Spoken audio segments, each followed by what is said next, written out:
अस्सलामुअलैकुम। मोहम्मद अजहर सिद्दीक अपने programme political diaries के साथ हाजिर खिदमत है।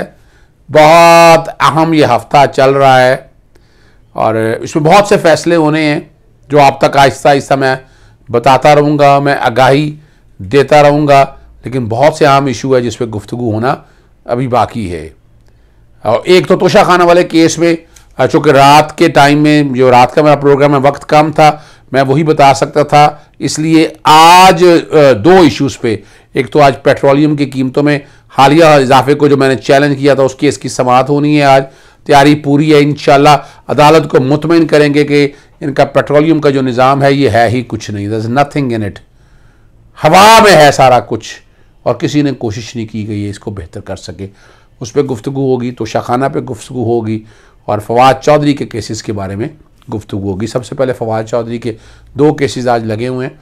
एक केस तो लगा हुआ है कि जिसमें FIRs की डिटेल मांगी है सारी, वफाकी हुकूमत की, सूबाई हुकूमत की, नैब से, FIA से जितनी भी तफसीलात हैं वो सारी तफसीलात मांगी हैं और आज उस केस की समाअत होनी है जस्टिस तारिक सलीम शेख साहब के पास। दूसरा अहम केस है जिस पे एतराज़ लगाया है, वो भी हैरान कुन एतराज़ लगाया है कि 25 जनवरी के 3 ऑर्डर्स थे। ये तौहीन अदालत की दरख्वास्त है, बैकग्राउंड पे चल रही होगी कि मुख्तलिफ जो ऑर्डर्स हुए और फवाद चौधरी को यहाँ से लेकर इस्लामाबाद चले गए। लाहौर हाई कोर्ट के ऑर्डर्स बड़े वाजे थे, क्लियर थे, सबूत लगाए हैं हमने। फ़ारूक हबीब के हवाले से बात हमने की है, उसके अंदर बाकी वकला के हवाले से बात की है जो वकला मौके पर मौजूद थे और वकला ने जो ऑर्डर है वो कन्वे किया है, वो तफसीलात भी हम सब ने रिकॉर्ड के ऊपर लगाई हैं ताकि हकायक बताए जा सकें। तौहीन अदालत तो हुई है, जो हम समझते हैं फैसला अदालत ने करना है, सज़ा अदालत ने देखनी है, देखना अदालत ने है। ऑर्डर कन्वे करना था, वो सारा कन्वे हो गया। फवाद चौधरी को लाहौर से लेकर चले गए, निकला कुछ भी नहीं है। जो भी मर्ज़ी आप कह दें, आप सडिशन बगावत तो है ही नहीं, मैं आपको बार बार बता चुका हूँ, दोबारा बताना। उनका रिमांड जो है मुस्तरद कर दिया। बाकी उन्होंने इलेक्शन कमीशन ने भी ये नहीं कहा कि रिमांड दिया जाए। कमाल की बात यह है, फिर तो रिमांड होना ही नहीं था। पुलिस कौन होती है उनको रिमांड में ले जाने वाली? जो काम करना था वो उन्होंने पॉलीग्राफिक टेस्ट करना था, वो उन्होंने टेस्ट अपने तय कर लिया। उनके मोबाइल का डाटा या बाकी चीज़ें हो सकता है कोई उन्होंने रिकवर की हो, कोई सबूत के तौर पर रखना हो, वो एक अलग बात है, वो भी हालात और वाक़यात के साथ आपके सामने आ जाएगी। तो इस सुबह सबसे पहले तो इस केस की समाअत मुतवक्को है। साथ ही जनाब जस्टिस शाहिद कीम साहब के पास पेट्रोलियम में जो हालिया इजाफा किया है 35 रुपये, वो मजाक है कौम के साथ। और कमाल की बात है, ओगरा डालती है वफाकी हुकूमत पे, वफाकी हुकूमत डालती है ओगरा पे। आज ये तय हो जाएगा कि पेट्रोलियम की प्राइसेस फिक्स किसने करनी है। बैनुल-अक़वामी तक पेट्रोलियम की प्राइस नीचे आई हैं, हमारे यहाँ बढ़ गई हैं। हमने क्या पैरामीटर क्या है, बैरोमीटर उसका क्या है? क्या जब मिसाल के तौर बिजली की कीमतों के हवाले से देखा जाए तो नेपरा ने एक पूरा मैकेनिज्म बनवाया। हर महीने, यानी पहले 1 साल की तय हो जाती है और हर महीने जो है ना वो तय की जाती है कि प्राइस ऊपर करनी है या नीचे करनी है और उसके मुताबिक एडजस्टमेंट सारी होती है। ये नेशनल सिक्योरिटी का इशू है, बहुत सीरियस इशू है, लेकिन इस पर कभी तवज्जो नहीं दी गई। ये पहली दफ़ा जब यह तवज्जो सामने आएगी जुडिशल एक्टिविज़म पैनल जो हमारी NGO है उनकी तरफ से, और उससे देखिए महंगाई पे फ़र्क कितना पड़ रहा है, आम आदमी के लाइफस्टाइल पे कितना फ़र्क पड़ता है और आम आदमी कितना डिस्टर्ब होता है। ये वो सारा मामलात है। एक नई इख्तरा है, रूल्स ऑफ बिजनेस से बात होगी, एक नाम एक कोऑर्डिनेशन कमेटी है।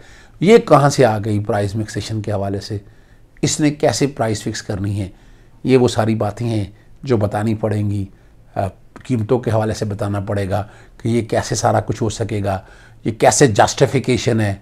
और यानी अभी तक तो मैं खुद नहीं समझ सका, माजरत के साथ। हर दफ़ा मैं लेके आता हूँ, कभी सेल टैक्स बढ़ा दो, कभी सेल टैक्स कम कर दो, कभी पेट्रोलियम डेवलपमेंट लेवी बढ़ा दो, कभी पेट्रोलियम डेवलपमेंट लेवी कम कर लो। क्या ताल्लुक़ उसका, इसका क्या कंसर्न है? कोई ताल्लुक़ नहीं है उसका इस बात के साथ। बड़ी वजाहत के साथ अर्ज़ कर दूँ कि जो कुछ भी कहना है आप सारा कुछ सामने रिकॉर्ड पे रखें, आप बताएं, अदालत को मुतमईन करें कि क्या कहना चाहते हैं। सिर्फ खाली इस तरह की बातें कहकर लोगों को बेवकूफ़ नहीं बनाया जा सकता है। दूसरा जो अहम इशू है, वो बहुत ही अहम इशू है, वो तोशा खाना के हवाले से है। Larger bench justice Shahid Bilal Hasan की सरबराही में जिसमें जस्टिस शम्स महमूद मिर्ज़ा, जस्टिस अपना शाहिद करीम, जस्टिस शेराम सरवर और जस्टिस जवाद हसन। जस्टिस जवाद हसन ने इस बात को तफसीली सुना था और मामला लार्जर बेंच के लिए बना दिया। एक सवाल पैदा हुआ, लेकिन मैं आपको तारीखी तौर पर बताता चलूँ, मैं फिर इसलिए क्लियर करता रहता हूँ ताकि आपको समझ आ जाए कि ये तोशाखाना इशू है क्या। सेक्शन 137 बैकग्राउंड पे चल रहा है कि जिसमें आपने सालाना गोशवारे दाखिल करने हैं इलेक्शन कमीशन के सामने, और फिर 120 दिन का टाइम दिया हुआ है कि उसमें आपने बैठकर डिसाइड करना है कि गोशवारे ठीक हैं या गलत हैं। कमाल की बात है कि स्पीकर ने आर्टिकल 63 के कॉन्टेक्स्ट में ये मामला भिजवाया। अब आर्टिकल 63 तो यहाँ पर है ही नहीं, यहाँ तो इलेक्शन एक्ट के सेक्शन 137 की इंटरप्रिटेशन है, और वो जो चीज़ कहलाती है वो कहलाती है करप्ट प्रैक्टिस। सेक्शन 167 में करप्ट प्रैक्टिस डिफाइन है, 174 में सजा दी हुई है, 190 आर्टिकल के सेक्शन के तहत उसका ट्रायल चल रहा है, इस्तगासा चल रहा है, ये नहीं कि नहीं, इस्तगासा चल रहा है, और वो इस्तगासे में चलते हुए आप 232 के अंदर आप डिस्क्वालीफाई कर सकते हैं। और वो ट्राइब्यूनल के, और ये चूँकि इलेक्शन कमीशन एक कोर्ट नहीं है, एक ट्राइब्यूनल नहीं है, एक इंतजामी इदारा है, एक कॉन्स्टिट्यूशन, ऑफ कोर्स कॉन्स्टिट्यूशन एक इदारा है, लेकिन ये एक इंतजामी इदारा है जिसका काम साफ शफाफ इलेक्शन कराने।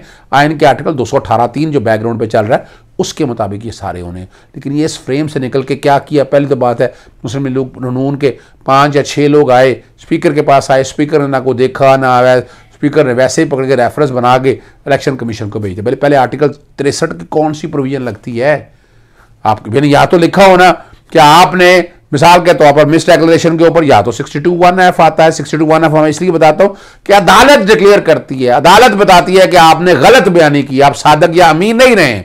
इलेक्शन कमीशन कहां से अदालत आ गया, और इलेक्शन कमीशन सेक्शन 137 में लिखा ही कुछ नहीं है।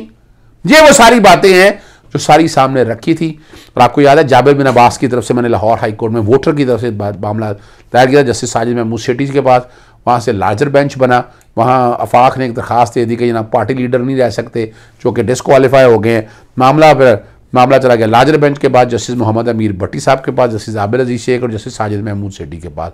उन्होंने कहा कि और इसमें इस वक्त तक तो इमरान खान की तरफ से बाकायदा जो है ना वो एक आईनी दरखास्त आ चुकी थी जस्टिस जवाद हसन के आपके पास, और उस पर वो बाकायदा जो है नोटिस ले चुके हुए थे। ये वापस ले ली मैंने, चूँकि इमरान खान साहब बराह रास्त इसमें आ चुके थे, इसकी ज़रूरत नहीं है।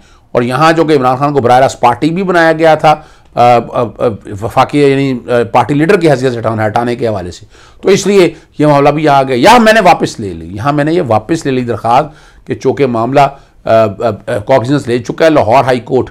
और यह एक बड़ी अजीब सी बात है, और ये बात अब तय होनी, जैसे ही वो ऑर्डर आया ना इमरान खान की तरफ से चैलेंज कर दिया गया इस्लामाबाद हाई कोर्ट में, उसके बाद सब्सिक्वेंट एक्शन ये हुआ कि अपना पार्टी लीडर से हटाने के हवाले से भी ये लोग सामने आ गए। वो पीछे हट गए, एक अलग बात है, लेकिन ये मामला हो चुके थे। अब मामला लाहौर हाई कोर्ट में भी आ गया। इमरान खान साहब की तरफ से दरख्वास्त चली गई हुई है, और इस्लामाबाद हाई कोर्ट मेरी समझ से बाहर है, वो वापस क्यों नहीं दे रही।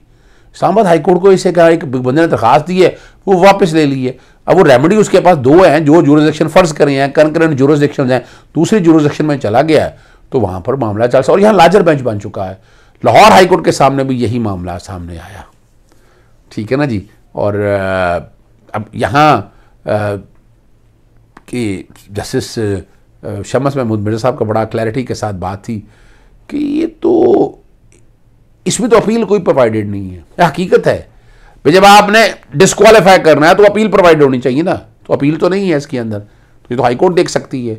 और दूसरा कि ये तो मियां वाली की सीट का मामला है, इस्लामाबाद हाई कोर्ट कैसे इसमें इख्तियार इस्तेमाल, जैसे शाहिद करीम साहब ने बड़े वजाहत के साथ कहा कि ये इस्लामाबाद हाई कोर्ट की जितनी जुरिसडिक्शन है वो देखे, लेकिन वो पंजाब के हवाले से इस कॉन्टेक्स्ट में कैसे दे सकती है। इस बारे में भी मुआवनत के जो बेंच के सरबराह थे उन्होंने कहा कि मामला चूँकि इस्लामाबाद हाई कोर्ट ने भी देखा है तो वहाँ देख लें। वहाँ बताया कि हमने दरख्वास्त दे दी हुई है, और उन्होंने दरख्वास्त वापस लेने की दरख्वास्त दे दी हुई है, और इस्लामाबाद हाई कोर्ट को दरख्वास्त वापस कर देनी चाहिए। इस्लामाबाद हाई कोर्ट तो जब यहाँ लार्जर बेंच आ गया, क्वेश्चन ऑफ लॉ फ्रेम हो गए, बाकायदा क्वेश्चन ऑफ लॉ फ्रेम हो गए, मेरी चॉइस के ऊपर है, और मैं जब यहाँ आ गया वहाँ वापस ले ली, तो वहाँ तो उसको रोकना नहीं चाहिए ना, यहाँ तो आगे चलना चाहिए सारे मामले को सामने रखते हुए। अब इस बात के ऊपर जो है केस की समाअत मुलतवी हो गई है। वहाँ 20 फरवरी को लगा हुआ। अली ज़फ़र साहब ने गिला किया पिछली तारीख पर, मैं वहाँ नहीं था। मैं इंशाअल्लाह इस्लामाबाद हाई कोर्ट 20 फरवरी को ज़रूर जाएंगे और वहाँ अदालत के सामने ये सारी बात रखेंगे। मामला अब जो है ये लार्जर बेंच बन चुका है। लार्जर बेंच के सामने ये अदालत ने मामला अब ये देखना है। इलेक्शन की तारीख तो अब देनी पड़ेगी। वो रात को तफसीलात बता चुका हूँ। वक्त ज़रा कम है मेरे पास, परेशानी बहुत है इन लोगों के पास, समझ कुछ नहीं आ रही है क्या करना पड़ेगा। सर जोड़ कर बैठ गए हैं, लेकिन बड़ा मुश्किल है। प्रोग्राम करने से पहले एक बड़ा अहम मामला दूँगा, क्योंकि पंजाब इस वक्त तवज्जो का मरकज़ है। इलेक्शन होने, इलेक्शन रिग्ड किसी तरह से होने चाहिए।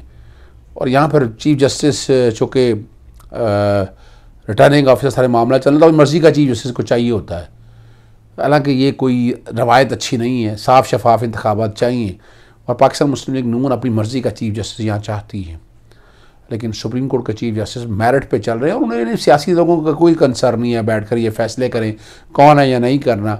और इस वक्त जो चीफ जस्टिस अमीर भट्टी साहब के पास एक मैसिव कैंपेन शुरू होगी, किसी तरह से ये भाग जाएँ, ये छोड़ जाएँ, ये फेडरल शरीयत कोर्ट चला जाए। पूरी एक ऑर्गेनाइज कैंपेन कर शुरू की गई। जनाब चीज ये जा रहे हैं जनाब फेडरल शरीयत में, क्यों जा रहे हैं फेडरल शरीयत कोर्ट जी?